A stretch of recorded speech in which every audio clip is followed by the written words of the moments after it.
Certo. Estou vendo o slide?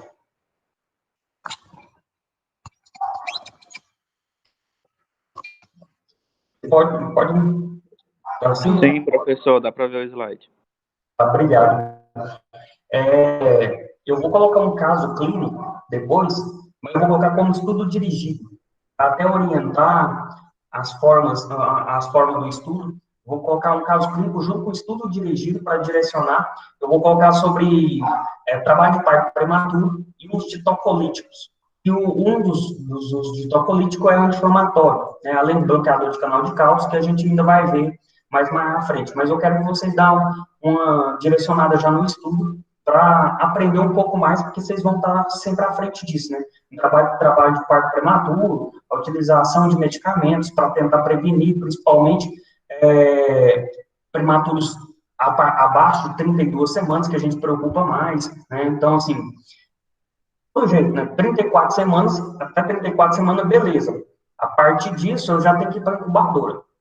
Porque de 34 semanas, aqui em Gurupi, a gente consegue manter sem ser incubadora, né? Incubadora neonatal. Então, antes de 34 semanas, a gente tem que mandar sempre para pausa. Então, vamos tentar, então, tirar algumas dúvidas nessa parte, associando com medicamento, para ficar mais interessante, tá bom? Aí a gente discute na aula também, novamente. Certo. Então, eu parei na parte o quê? Na parte clínica dos anti-inflamatórios, né? Então, vamos lembrar. Vamos voltar aqui, vamos estar lembrando, certo?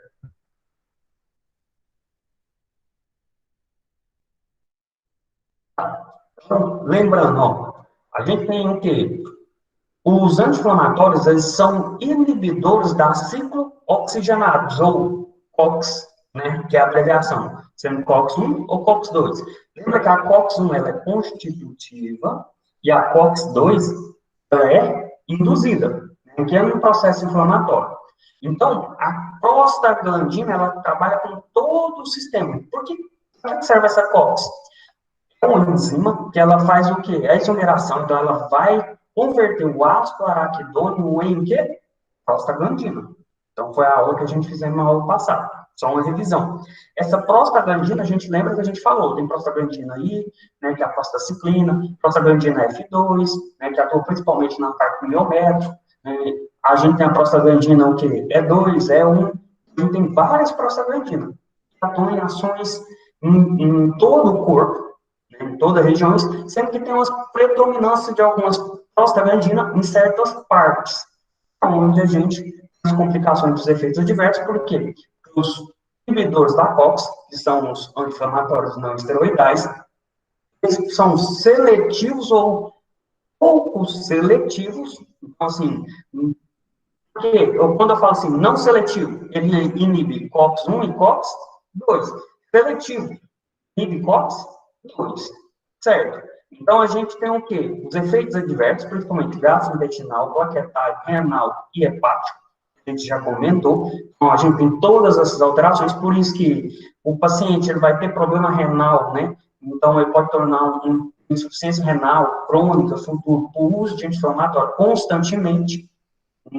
Olha, e o corticoide entra nisso? Entra nisso. Na próxima aula eu vou falar para vocês. E diminuição da plaqueta, né, da agregação plaquetária, por isso que a gente utiliza, então, o acetil salicílico, é um mecanismo que se tornou benéfico, por mais que aumente, né, o sangramento. Úlceras gástricas provocadas por anti-inflamatório, tem muito úlcera gástrica, né, gastrite, por anti-inflamatório, principalmente pacientes crônicos, com osteoartrite, que a gente já conversou,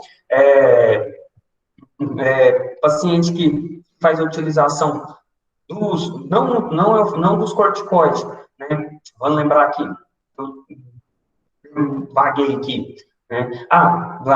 Leucitalgia, paciente que tem fibromialgia, que tem que tomar constantemente, osteoartrite, lúpus eritematoso, né? Artrite reumatoide, todos eles costumam tomar uma carga muito grande de anti-inflamatórios não esteroidais.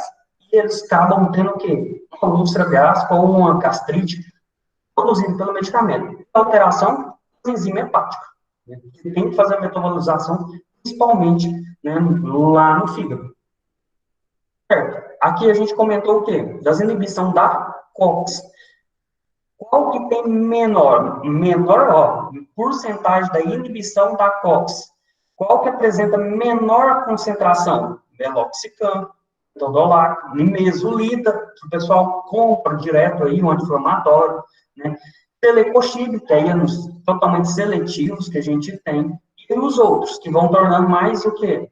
Inibidores da COX-1, então menos seletivos, certo? Então a gente tem uma relação, né, específica, então, inibidores específicos de COX-2, quem que a gente tem lá, ó, Celecoxib, Cetrolac, Etodolac, Meloxicam e Mesulida. Grava-se bem. Hospital, a gente usa muito Cetrolac, aquele Toragesic sublingual, muito bom para analgesia. É um dos tratamentos que a gente utiliza no sinergismo para tratamento de dor, certo? Então, o Cetrolac, ele tem muita atuação para dor.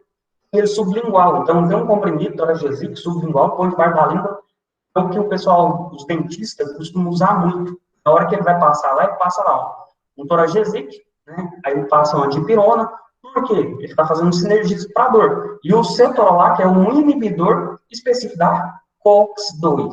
Né? Meloxicam e mesolida, inibidores da COX-2. Então, ótimo, são melhores indicados. O problema, nimesulida é muito bom, mas ele tem um metabólito que se torna nefrotóxico. Por isso que o uso constante de nimesulida não é bom. Eu tenho lesões renais futuras por uso de nimesulida, só isso não. Eu tenho lesões otológicas, o paciente vai ficando surdo, perda da cóclea, né, da parte labiríntica produzida por quê? Pela nimesulida, pelo esse metabólito tóxico. Então, o metabólito é importante. Eu coloquei um metabólito do acetilsalicílico para vocês verem. Então, vamos lá, na parte clínica que faltou. Então, o acetilsalicílico, ele é o quê? Não seletivo. Não seletivo o quê? COX-1 e COX-2, ele pega os dois. Né? Uai, mas a gente usa ele, né, a antiagregante plaquetário. Isso. Descobrir isso, então, é uma dosagem ótima que ele tem para agregação, inibição da agregação plaquetária. Mas, para a atuação como anti-inflamatória, ele tem que ter uma dosagem muito alta, em torno de 1,5 gramas, né, que vai ter que tomar. Enquanto 100 miligramas é a dosagem suficiente para fazer inibição da agregação plaquetária. Por que se tem isso? Porque esse anti-inflamatório, caso caia alguma questão de concurso de vocês, né, se liga irreversivelmente, né, isso é importante, nas prostaglandinas, né, lá das plaquetas, e inibe, então, né, a agregação plaquetária. Ó, então, a ligação irreversível favorece muito. Porque os outros anti-inflamatórios, ele inibe reversivelmente. Isso é importante. Tá? São as palavras que acabam falando. Certo. Gabriel, eu vou colocar aqui. Gabriel, está entendendo? Pode perguntar. Não? Eu vou continuar. Certo. Raramente é utilizado o quê? Como anti-inflamatório. Quem que a gente utiliza, né? Ibuprofeno ou naproxeno como anti-inflamatório, que é a escolha na troca do acetilsalicílico. Então, ele tem um pKa de 3,5. O que isso quer dizer? Que ele absorve melhor em quê? Estômago ácido. Né? Então, é importante você saber isso. Então, ele tem uma absorção boa em estômago. Então, é importante você estar com o estômago o quê? Mais vazio. O problema dói, né? A gente tem, por ele inibir, né, a COX-1, a gente acaba tendo o quê? Gastrite ou úlcera gástrica. O que a gente faz? Toma-se depois do almoço. Eu perco um pouco a absorção? Perde um pouco a biodisponibilidade. Mas eu diminuo os riscos. Então, na hora de utilizar, eu sempre peço o quê? Utilizar após a alimentação. Que para evitar a gastrite. É melhor, então, a diminuição da biodisponibilidade do que ele, né, ter um problema gástrico depois. Hoje a gente tem um acetilsalicílico tamponado, né, o Somalgin Card, né, que favorece. Então, aí, por que já não passa ele? Por causa do preço. Né, ele custa em torno de uns 30 pontos, né, R$25. Se você pegar lá no SUS, ele é de graça. Entendeu? Então, a gente tem essa complicação. E ele tem alta ligação com albumina, com afinidade endoproteica, né, que pode fazer competição com outros medicamentos.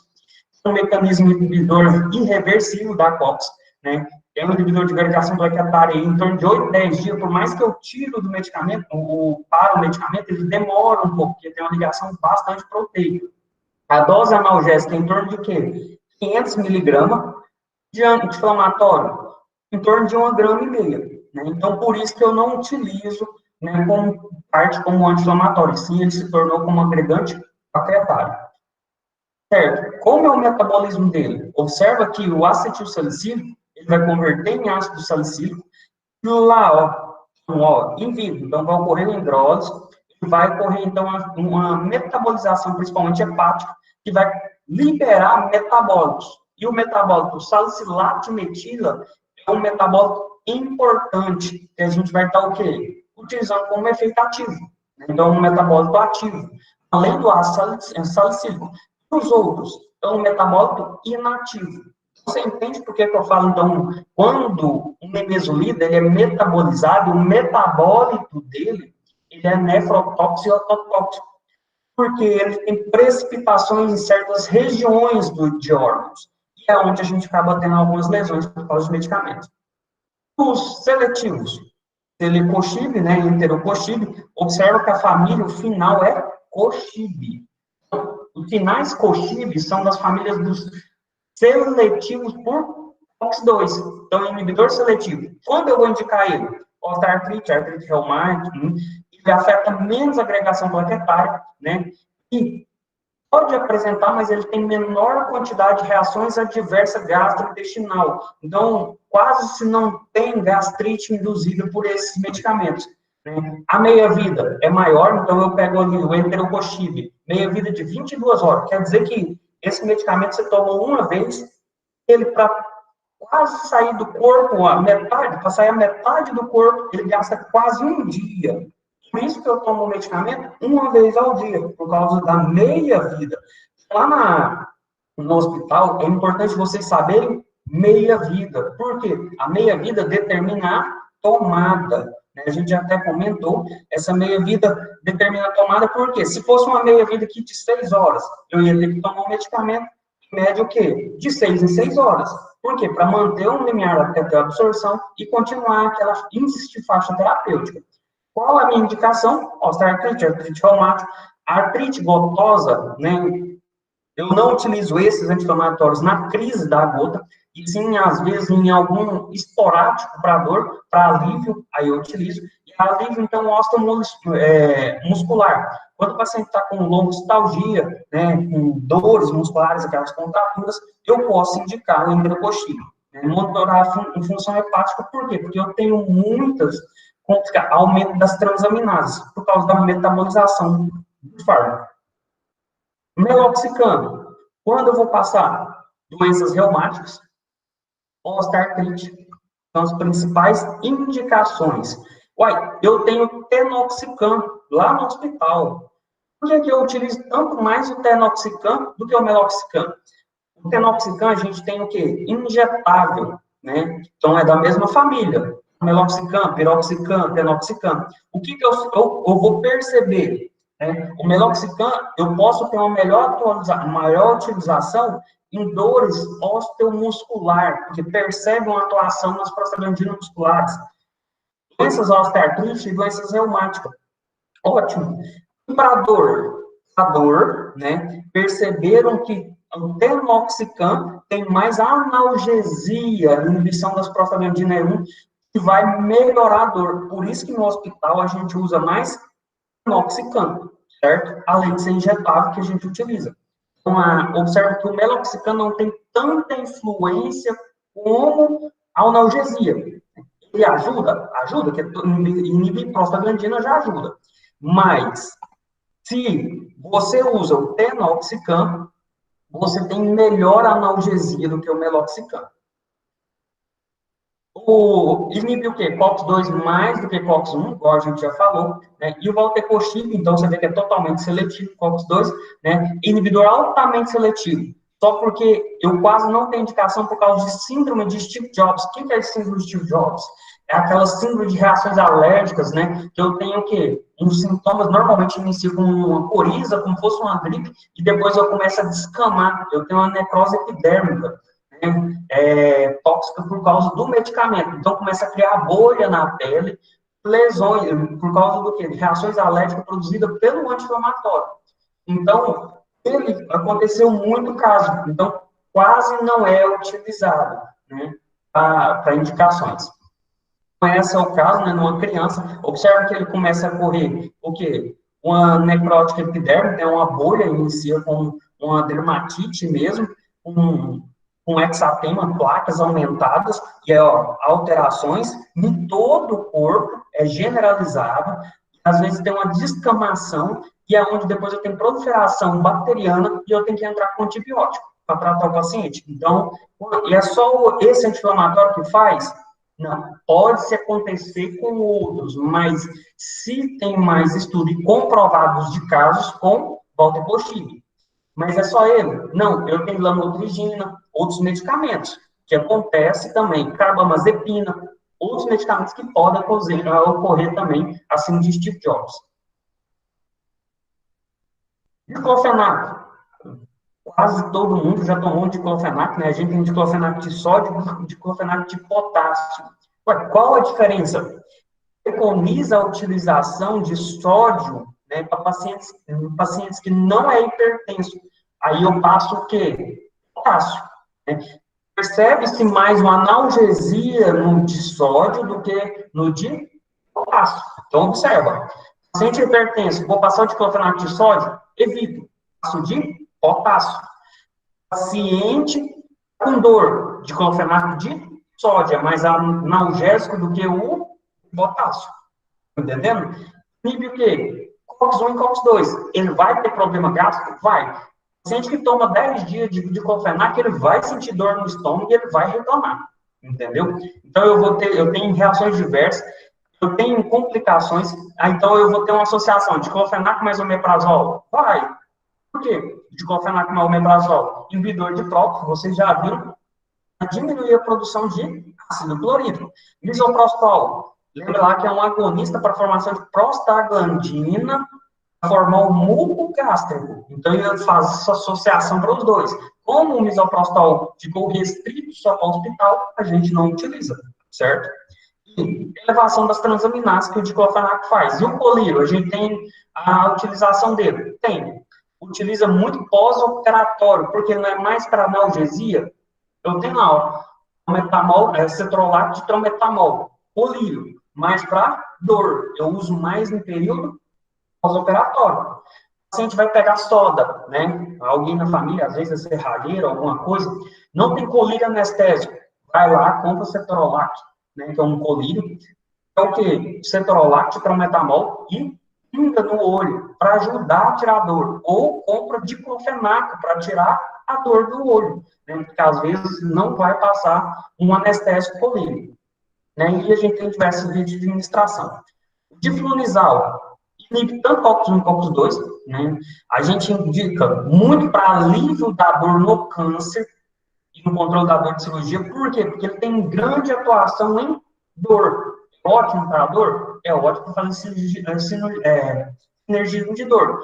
O problema, eu tenho um ciclo enteroempático e o paciente não pode ter problema hepático. Então, é um dos grandes. Outro, ele é uma prodroga, né? Tem melhor absorção. Por isso eu não posso, né, um paciente com problema hepático estar utilizando ele. Mas ele tem uma boa indicação, principalmente para pacientes com muita dor, que a gente utiliza, então, um alívio mais de dor e de artrite reumatoide. Petodolac. Petodolac, hoje Flancox, né, está saindo muito bem. Ótimo, tem menos lesões renais, que já se perceberam. Inibe COX-1 e mais COX-2, menor toxicidade gástrica, então perceber que tem menor lesões gástricas com o uso dele. A indicação de anti-inflamatório, você pode observar, no máximo 5 dias. A partir de 5 dias, se utiliza um protetor gástrico. Quem? Omeprazol, ranitidina, alguma coisa que você vai estar utilizando. E que a gente mais associa para dor, né? Então, dor pós-operatória, pós-cirurgia da artéria coroneana, dores em gerais, né? Dor de garganta, o pessoal vai utilizar, né? Etodolac, Fantox, é bem utilizado. Apesar que a gente não se indica anti-inflamatório, né? Para infecção de garganta onde tem placa bacteriana. Por quê? Lembra na primeira aula, eu não coloquei lá que inibe os mediadores, né, as células que vão combater os polimorfos nucleares, então eu diminuo a eliminação da bactéria pelo organismo. Mas é isso que acontece? Não. Então, qual é o problema? E, assim, tá com dor, né, você vai ver lá, você tá com dor de garganta, né, você vai chegar lá, você vai querer o quê? Tomar só um analgésico, um antibiótico. Aí o analgésico não tira totalmente a dor. O que você faz? Não, tá ruim para engolir aqui, nossa, não sei o quê. Então, anti-inflamatório. É simples. Então, não é protocolo, mas se tornou utilizando constantemente. Entendeu? O uso de anti-inflamatório. Mas o correto é, em alguns casos, passar anti-inflamatório quando você tem uma hipertrofia, a amígdala está quase tampando toda a garganta. Você usa. Né? Só uma irritaçãozinha, a garganta está aqui irritada. Não usa. A gente tem até as pastilhas para ajudar isso.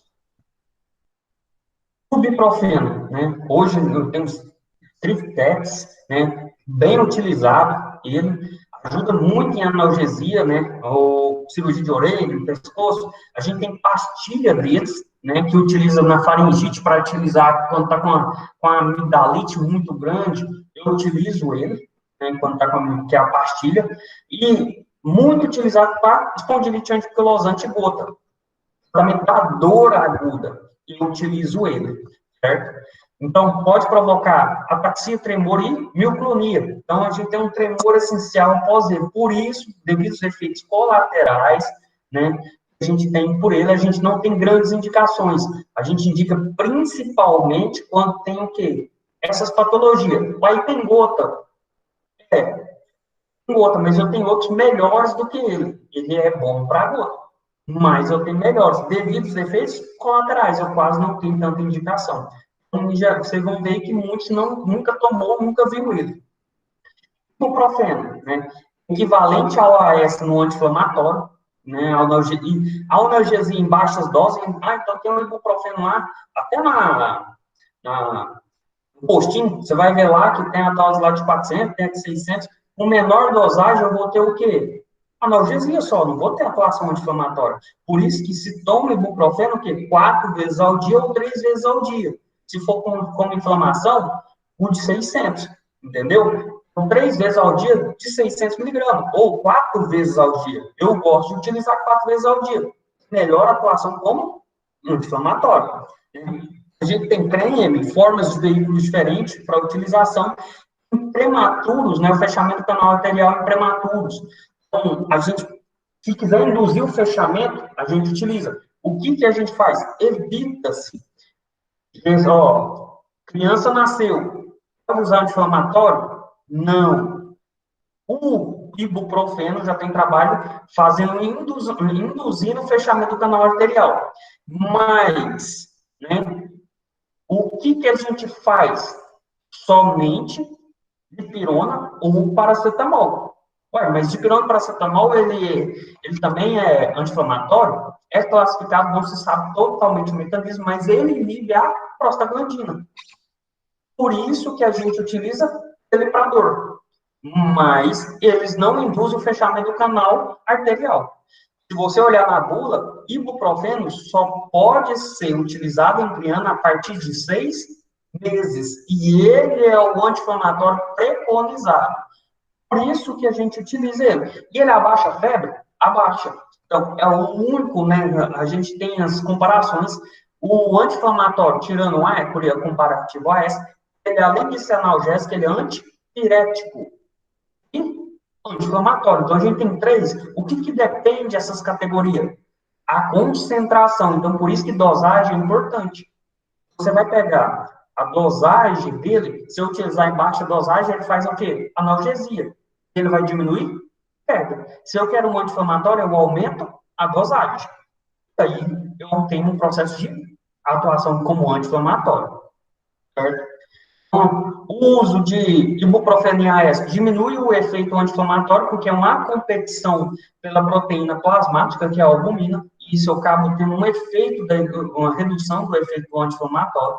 Então, tem um antagonismo competitivo pela proteína e um bloqueio de irreversibilidade na inibição da plaqueta, inclusive pelo AS. Então, não faço associação. A paciente é cardiopata, eu evito passar ibuprofeno, eu utilizo outra. Então, o paciente usa anticoagulante, usa lá AS, varfarina, vai ter competição, certo? Além também de potencializar, se for a varfarina, o efeito dela, que aumenta, então, o processo de coagulação, porque compete também pela proteína plasmática. Lembra? Então, é importante você vai ver essas questões lá no hospital. Endometacina, inibidor de COX-1 e COX-2, né, inibe também a fosfolipase. Então, ele consegue atuar como se fosse um corticoide. Fosfolipase A2 é o inibidor lá em cima, né? Então, a gente acaba utilizando, né, paciente com crise asmática, né, vai utilizar o uso corticoide? Utiliza. Não tem um corticoide lá, eu utilizo o quê? Endometacina, entendeu? Faltou o mercado. Isso acontece no hospital, não tem como. Não tem lá o produto lá, eu vou faltar, não, traz a endometacina aí. Vou tentar trabalhar com ela, certo? Por quê? A endometacina, ela é indicada para reumática, gota, espondilite, anquilosante, só para isso? Não. No hospital, a gente utiliza também como tocolítico. Apesar que os tocolíticos, a gente tem abreviações, né? Que a gente tem principalmente os antagonistas de ocitocina. O que é tocolítico? Para diminuir a indução do parto. Opa, então eu tenho o misoprostol que induz o parto, e eu tenho o quê? Os inibidores do parto. Porque se eu chego lá com um trabalho de parto prematuro, criança com 34 semanas, você quer que pare? Não, eu tenho que parar. Então, eu vou usar alguns sulfato de magnésio, inibidores de prostaglandina, quem? Indometacina, perceberam a utilização nela, né? Bloqueador de canal de cálcio, nifedipina, né? Aí a gente tem um atosaban, antosiban, se não me engano, um antagonista de ocitocina. Então, a gente tem os tocolíticos para estar utilizando para tentar prolongar, né, a gestação, não deixar a mulher parir, entendeu? Eu vou fazer um caso clínico depois para a gente estar trabalhando essa parte. Né? Pode provocar dor, diarreia, hemorragia gastrointestinal e efeitos colaterais que trazem dela. Cetoprofeno, inibidor da COX-1 e COX-2 e também inibe a lipoxigenase. Opa! A lipoxigenase ela é encarregada de produzir os leucotrienos, que aumenta a secreção, né, respiratória, aquele muco presente, então que induz. Então, esse medicamento, quando eu tenho problemas de vias aéreas, ele é melhor? É. Quando eu estou lá com rinite alérgica, entendeu? Uma rinite alérgica, uma bronquite com secreção, que é patologia secretiva, está fazendo secreção. Eu utilizo o cetoprofeno, que por mais que ajuda na garganta, né, quando está com a gripe lá, acha que é bacteriana, ele vai melhorar a parte de fluidificação, aquele excesso de catarro, e vai atuar como anti-inflamatório, entendeu? Então, ele tem uma indicação boa na parte das vias respiratórias. E também, dismenorreia. Então, aqui eu vejo, então, a atuação para cólica menstrual? Sim. O cólico menstrual, o ácido mefenâmico, a gente utiliza muito para tratamento de dismenorreia, além das outras coisas de dores. O cetrolar, hoje, é mais indicado como anti-inflamatório ou como analgésico? Analgésico. Mas é um anti-inflamatório? É. Ele é o substituto da morfina, para você ver que tem uma boa indicação como analgesia. Então, a gente faz um sinergismo para a dor. Nabumetona, né? É um profármaco, né? Então, paciente que tem problema renal, não, problema hepático não pode, né? Causa menos lesões gástricas, meia-vida bem alta, então toma uma vez ao dia, né? 24 horas, e é um inibidor de COX-1 e COX-2. Acaba tendo problema gástrico, a gente acaba não tendo tanta indicação, mas é um fármaco que tem absorção bem rápida, né? E o paciente, né, toma só uma vez, a posologia ajuda muito. O naproxeno, isso aí por que a gente utiliza? Muito, principalmente na osteoartrite, né, nas dores das mulheres naproxeno.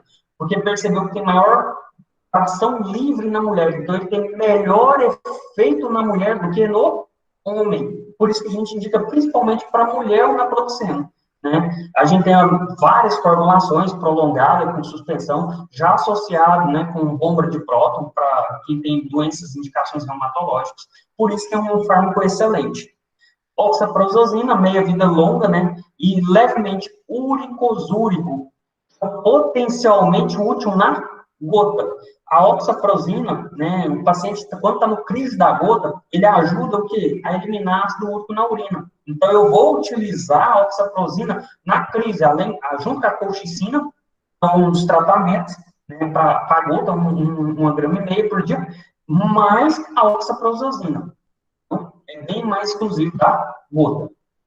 A fenilbutazona, né, raramente a gente usa por causa dos efeitos colaterais, sua toxicidade muito grande hepática, e o piroxicam, com grande atuação, principalmente muscular, né, para dores muscular, só porque ele inibe a migração de leucócito, então ele faz uma imunossupressão, né, e a gente acaba não tendo tanta indicação na parte quando tem uma infecção amigdaliana ou uma otite, alguma coisa, mas eu uso ele quando ele tem o quê? Doenças reumáticas, porque eu tenho que inibir a produção de linfócitos para não ter uma potencialização das doenças imunológicas. Aí eu utilizo o piroxicam. O sulindaco, né, um profármaco, a gente utiliza muito em polipose intestinal familiar, porque perceberam que ele inibe o desenvolvimento do câncer do colo, da mama e de próstata, é bem utilizado na parte de oncologia, devido às suas inibições imunológicas, né, devido a inibir as citocinas, principalmente, do sistema intestinal, e eleva as aminotransferases, que é hepático. Então, serve que ele tem uma indicação boa na parte oncológica. Toxicam, já comentei para vocês, já vou passar, né, e o tiaprofeno, né, que tem inibe a reabsorção do ácido úrico. Então, o tiaprofeno também é um utilizado para gota. Além do oxaprozosina, a gente usa o quê? Tiaprofeno também, né, para tratamento de gota. E no idoso? No idoso eu tenho que aumentar, né, a sua dose, né, alterar a sua dose, diminuir a sua dose devido à meia-vida dele que aumenta. Então, eu tenho que ter um cuidado maior na indicação para o idoso. A tometina, não utilizado no Brasil, a gente não usa, e o azaproposona, né, e o carprofeno, tem tendência a provocar o quê? A granulocitose, inibir a formação prolífica, ou diminuir a produção de leucócitos. Né? Quando eu falo granulocitose, eu diminuo a produção de leucócitos. Isso é mais indicado para doenças reumatológicas. Fora elas, a gente não utiliza muito ela. E a farmacologia, então, a gente vê uma clínica que tem custo, né? A gente tem que analisar custo, a atuação de antitérmicos, por mais que todos tenham inibição da prostaglandina, alguns têm maior atuação de hipotalâmica, aonde abaixa melhor febre. Então, eu vou tomar lá um anti-inflamatório, vai abaixar minha febre? Nem todos, você vê que não tem mais essa potência, mas mediamente, né, eles têm que inibir a prostaglandina e são questões de indutores de febre. Então, antitérmicos, eles atuam todos. Analgesia anti-inflamatória. Os anti-inflamatórios, em geral, você vê que aí, artrite, espondilite, né, gota, menorreia, então, são as indicações que a gente tem, né, principalmente produção de dor. Síndrome de Barthes, né, produção exacerbada de prostaglandinas, né, e onde ocorre vasodilatação renal, eu uso o que? Indometacina, aquele mesmo como tocolítico que a gente utiliza para inibição de parto. Né? Fechamento do canal arterial, a gente usa indometacina e também a gente usa o ibuprofeno, né, que pode estar favorecendo. Câncer de colo, né, que a gente viu, né, sulindaco. Mal de Alzheimer, já se tem, né, alguns estudos mostrando que o Alzheimer, ele tem processo inflamatório devido aos corpos amiloides. Então, se utiliza endometacina para tentar o quê? Diminuir a progressão da doença. Doenças produtoras de purinas, né, de gotas, né, para ácido úrico, a gente já viu, né, a formação de cálculos renais. Como assim? Então, tratamento farmacológico da gota. Eu tenho que diminuir a produção de urinas, que vão formar, então, a precipitação de ácido úrico, certo? Qual é a formação de purinas em ácido úrico? Eu tenho que usar o quê? Eu tenho o problema das xantinas. E quem inibe as xantinas? Eu uso o quê? Colchicina. Então, eu tenho altos níveis de ácido úrico, então eu tenho pacientes que têm aumento da produção de ácido úrico e outros que eu tenho diminuição na excreção do ácido úrico. Então, eu uso os dois, né? Então, eu tenho as formas de tratar a gota. Gota, eu trato ela, né, para eliminar o ácido úrico na urina, para diminuir a formação dela. Através de quem? Através das purinas. E purinas eu tenho o quê? Eu tenho frutas cítricas, carne, né, derivados, carne, queijo. Eu vejo com uma dificuldade na utilização, na questão dela. Então, esses pacientes, né, que são botóticos, a gente fala, ele tem deposição de monouratos, né, que é o cristal, nas articulações e cartilagem, principalmente, né, no podálico, no primeiro metatarso, né, e vai o quê? Ocasionar aquele dedão do pé, que a gente fala crise podagra, e onde a gente tem que tratar na crise, certo? Então, esses pacientes são mais prevalentes em homem do que mulher, isso é mais comum em homem do que mulher, e o tratamento é AIDS e colchicina. Então, eu vejo lá que eu vou ter que utilizar um anti-inflamatório junto com colchicina na crise. Para manutenção, eu vou usar o quê? Ácido úrico, o quê? O alopurinol, que vai inibir, então, as xantinas, né? A formação, então, de monouratos. E para aumentar a excreção. Aí, para aumentar a excreção, eu vou ter o quê? A probenecida, né? Que é utilizado com ampicilina, que hoje no Brasil a gente não utiliza muito esses medicamentos. A bonzopramorona, essa é a única que a gente utiliza principalmente para eliminação de ácido úrico. Mas para isso eu tenho que fazer dosagem de ácido úrico de 24 horas da urina, para ver se ele excreta mesmo a quantidade necessária, se não me engano é 800 miligramas na urina em 24 horas, para eu poder se ele elimina normal ou não, para eu poder indicar ele. O correto é alopurinol. Então vai utilizar alopurinol aí de manutenção e colchicina. Aí a colchicina eu posso usar constantemente, tem riscos. Por quê? Porque ele inibe, né? Ele é um antimitótico. Então, eu tenho algumas alterações granulocitosas ou alterações celulares por causa do uso constante de colchicina. Ele tem que usar uma dosagem bem baixa, né? 0,5 miligramas uma vez ao dia. Mas, por isso que, por ele ter um efeito colateral muito grande, eu utilizo somente o alopurinol, constantemente, né? Nas crises, eu uso o iron colchicina. Eu tenho medicamentos plantas? Tem, mas eu não vou entrar nessa parte, não. Depois, se quiser me perguntar a parte, eu falo. Então, ataque agudo, né, que eu uso a colchicina, via oral, em 2 horas, de 1 a 8 miligramas, só porque 8 miligramas a gente tem uma complicação muito grande. A gente trata aqui na crise aguda de 1,5 gramas, que é 3 comprimidos ao dia durante 3 dias, né, que é a forma de tratamento. E pode acontecer a granulocitose. O alopurinol, então, inibe a síntese do ácido úrico, diminui a concentração e reduz as formações de álcool renal, que a gente já comentou. O uso padrão é 100 miligramas dia, que a gente vai estar utilizando. E os úricos para eliminação de ácido úrico, né, vai ser utilizado somente se o paciente tiver problema, então tem que fazer exame. Normalmente é usado só alopurinol, né, para resolver o problema dele. E inibe a reabsorção dos ácidos orgânicos, fazendo a excreção do ácido úrico. O principal é dieta. Dieta mantém. Mas mesmo mantendo a dieta, ele vai ter 1 ou 2 crises ao ano, quem é paciente com gota. Dor. Então, agora a gente entra em dor. O que é dor? A dor é uma experiência sensorial e emocional desagradável, né? Então, a gente tem uma sensação ruim, desagradável com dor. Ela pode ser real ou potencialmente real, porque ela pode ser induzida pelo cérebro. Então, o dano, né, ele pode acontecer? Pode acontecer. Quando eu tenho um corte na mão, ou quando eu queimo a mão no fogão, vou fazer um cozinhar, alguma coisa, é um dano tecidual real, doeu mesmo. Mas ele pode potenciar quando eu tenho uma crise de ansiedade. você sente dor no coração, quando alguém morre, né? Começa a chorar, tá doendo aqui, tá doendo no coração. Tá doendo mesmo. Mas teve uma lesão tecidual? Não teve, mas ele tá doendo, certo?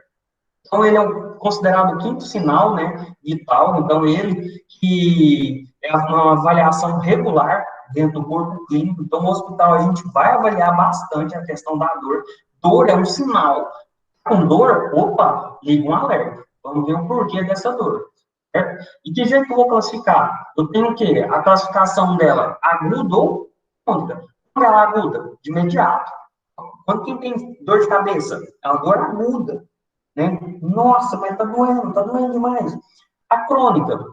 A dor crônica é aquela que, assim, quem tem enxaqueca, né? Tem aquela dorzinha constante, vai passando um dia, passando outro, passando outro, passando outro, passando outro, torna crônica.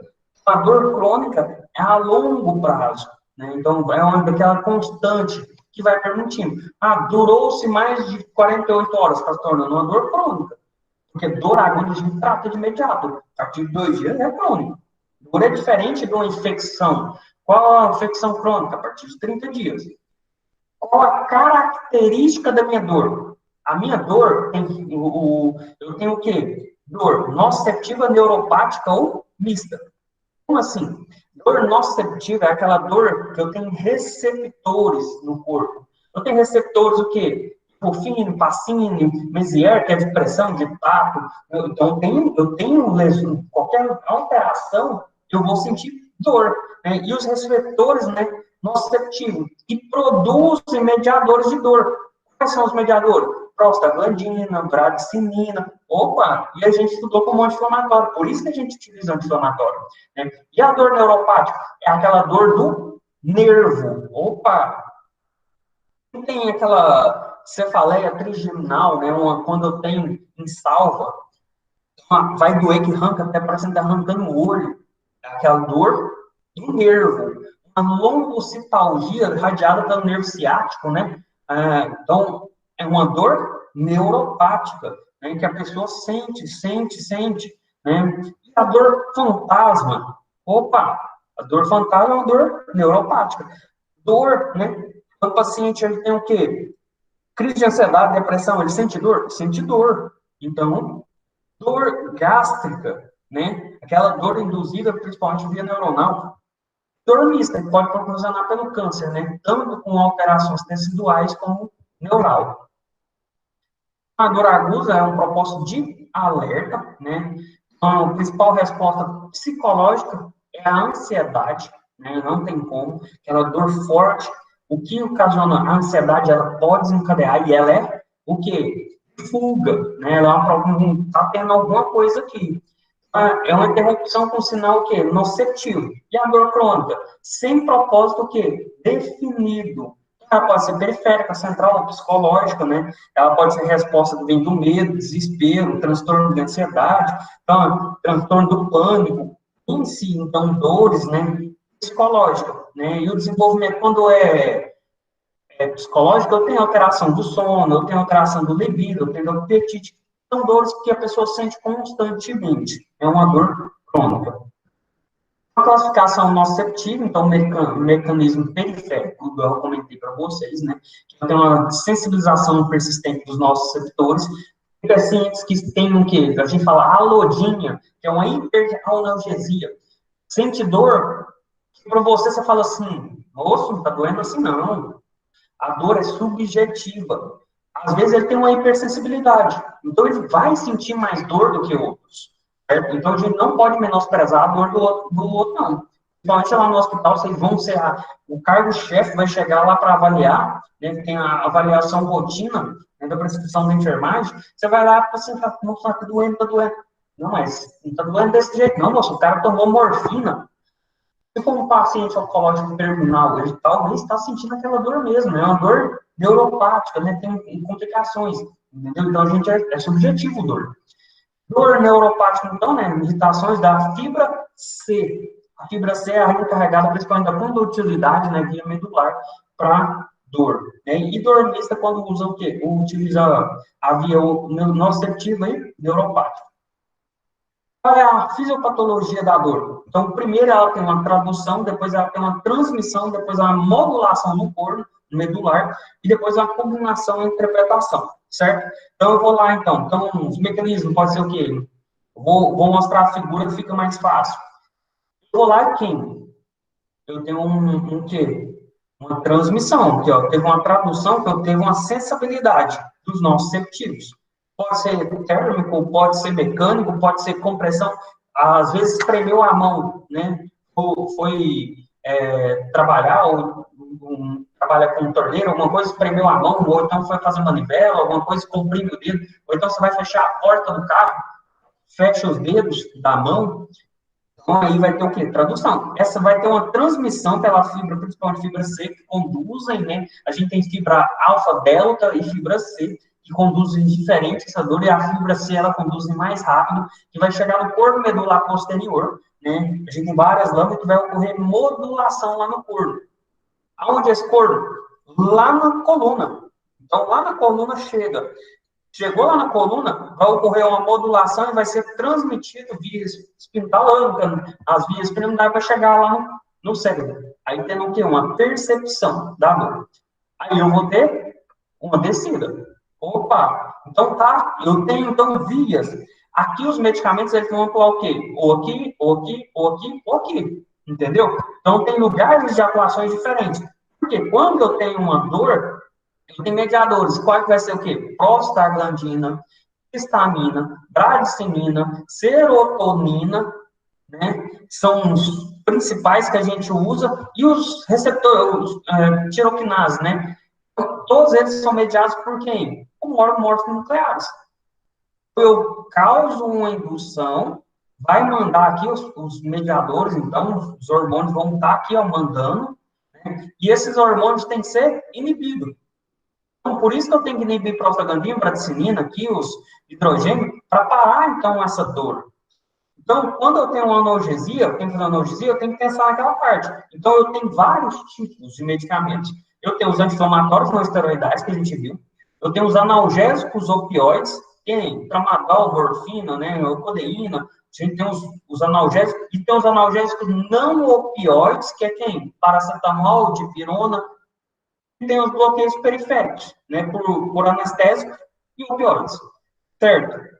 Então, eu tenho quem lá? Dipirona. A dipirona a gente usa sempre, né? Ou paracetamol. E ele inibe, então, a síntese de prostaglandina, né? Principalmente a síntese de prostaglandina E1 e E2, né? E tem atuação tanto central como periférica. No hipotálamo, para reduzir febre, e, né, via central, para diminuir dor, né? E ele aumenta a liberação de óxido nítrico, né? Que faz vasodilatação.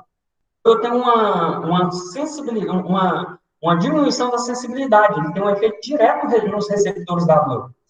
Então, eu tenho lá, ó, paracetamol ou acetaminofeno, observa os dois, que questão de provas de concurso de vocês vai cair que é acetaminofeno. Inibe também a prostaglandina no sistema nervoso central, certo? Então, e eleva o quê? O limiar de impulso doloroso. Por isso que a gente tem uma grande atuação. Ele inibe como cóccix no centro hipotalâmico?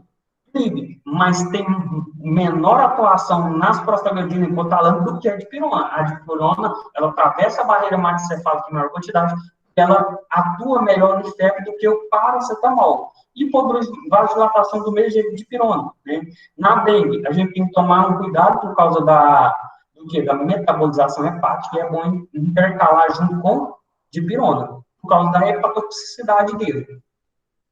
Certo? A absorção é rápido, né? Atravessa a via placentária, né, hematocefálica, liga fracamente as proteínas plasmáticas, então evita concorrência com outros medicamentos, né? E é excretado na urina. Os efeitos adversos mais percebidos é o quê? Exatema, então, que as reações alérgicas cutâneas, percebe bastante. Problema hepático, dificuldade de digestão, né, devido à metabolização hepática muito grande. E onde ocorre conversão metabólica, às vezes, conjugação no fígado, eu posso ter necrose hepática, o paciente, principalmente que eles têm esteatose hepática, dificuldade, problemas hepáticos, tem que evitar um pouco o paracetamol. As interações. A gente olha como barbitúrico, carbamazepina, datorina, né, medicamentos psicotrópicos em gerais, e rifapicina, que tem muito em diversos com outros medicamentos. A gente observa uma interação medicamentosa.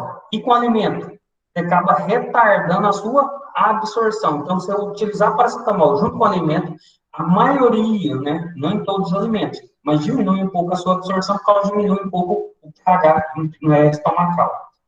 Os opioides, outros analgésicos, eles se ligam em quais receptores?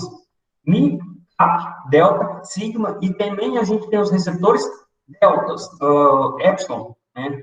Perdão, delta já estava aqui, epsilon, né? Que são 5 receptores. Os principais que a gente trabalha, principalmente o MIO, que é o MU, né? São o MU e CAP, né? E delta. Esses são os 3 principais de atuação dos opioides. Né?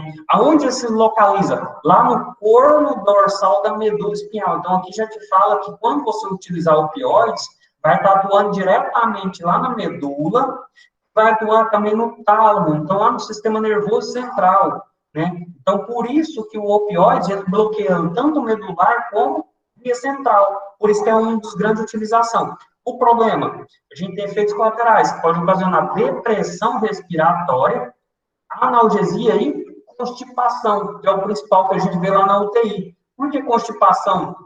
Porque ele diminui a motilidade intestinal, porque ele tem um bloqueio que medular, certo? Então, a gente acaba tendo que tirar uma hora o opioide, né, para o paciente o quê? Defecar, senão ele não vai defecar.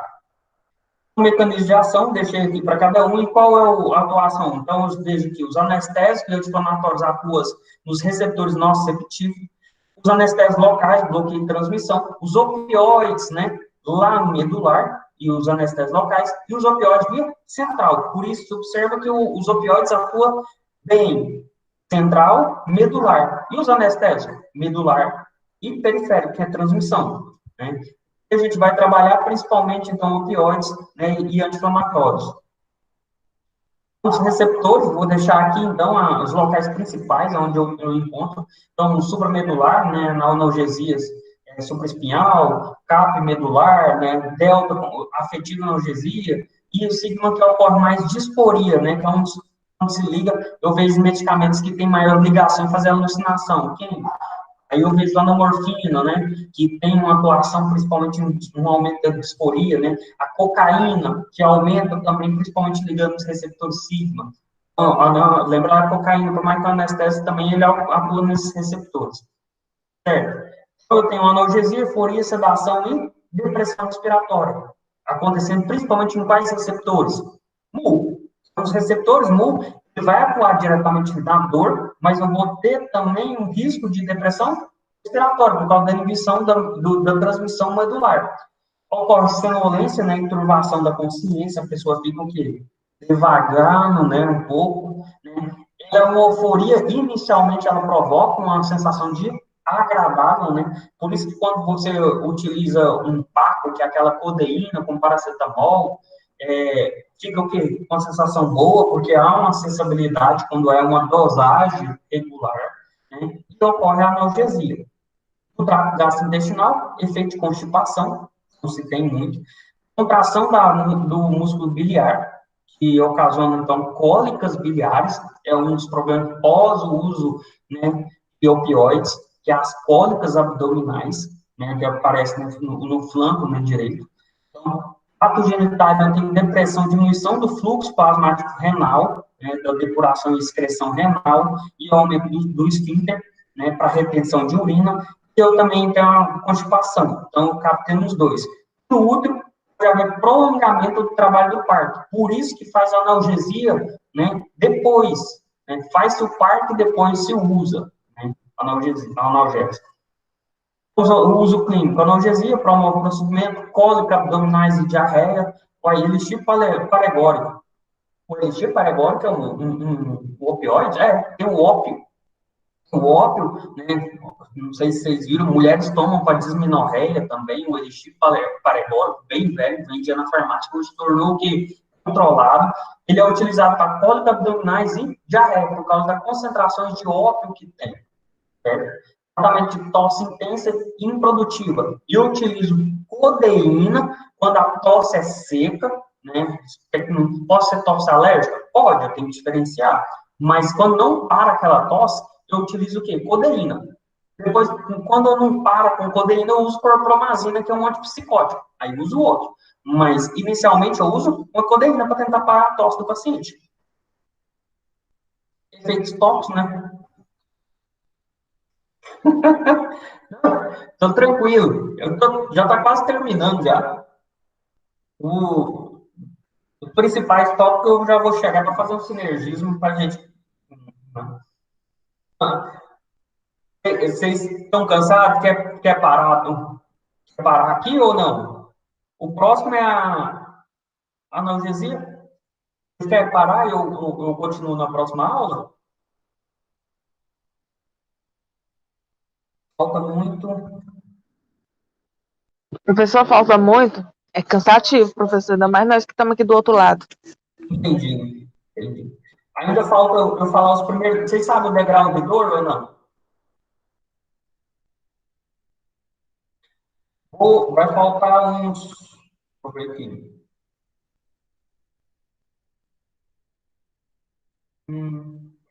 Faltam ainda uns 15 slides. Aí, drogas adjuvantes. Faltam uns 15 slides. Eu termino na próxima aula.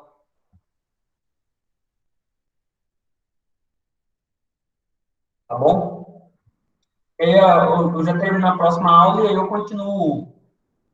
Então, eu vou parar aqui, ó. Então, os analgésicos opioides. Né? Os efeitos tóxicos e indesejáveis, a gente já comentou. O principal, resumido, são morfina. Tá bom? Aí aqui a gente dá continuidade, então. Tá bom. Vai com Deus. Fica com Deus. Né? Não vai que todo mundo está em casa. Fica com Deus, então. Tá? Obrigado pela presença de todos. Eu vou colocar o caso clínico lá no SEI, para a gente fazer um direcionamento, aí a gente discute mais à frente. Fica com Deus. Amanhã até domingo, eu coloco o caso. Tá bom, Raio?